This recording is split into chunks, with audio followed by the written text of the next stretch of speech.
ng mga guro ang Intensified Earthquake Disaster Prevention and Preparedness Measure Meeting ngayong Oktubre 20, 2025 sa Camtinio Elementary School sa pangunguna ni Punong Guro 3, Dr. Trinidad G. Beltran. Layunin ng pagpupulong na higit pang palakasin ang mga hakbang at patakaran ng paaralan upang matiyak ang kahandaan ng bawat guro, mag-aaral at kawani sa panahon ng sakuna, partikular sa tuwing may lindol. Tinalakay sa pagpupulong ang mga pangunahing alituntunin bago, habang at pagkatapos ng lindol. Isa sa mga binigyan diin ay ang tamang evacuation procedure, pagtukoy ng designated safety zones, at malinaw na pagtatalaga ng tungkulin ng bawat guro at kawani sa oras ng emerhensya. Ang mga ito ay bahagi ng layuning mapanatili ang kaligtasan at kayusan sa loob ng paaralan sa anumang oras ng sakuna. Binigyan din naman ni Dr. Trinidad G. Beltran ang kahalagahan ng disiplina, kooperasyon, at mabilis na aksyon ng bawat isa.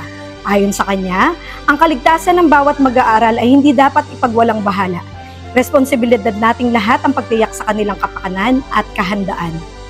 Isinagawa rin ang simulation planning at pagbabalangkas ng mga karagdagang hakbang bilang paghahanda sa nalalapit na earthquake drill ng paaralan.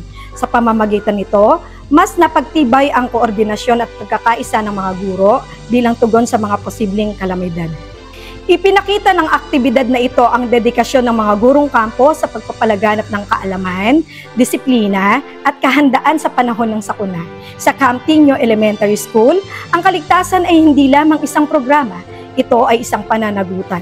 Sa tulong ng bawat isa, patuloy nating isinusulong na ang bawat batang kampo ay handa, disiplinado at ligtas.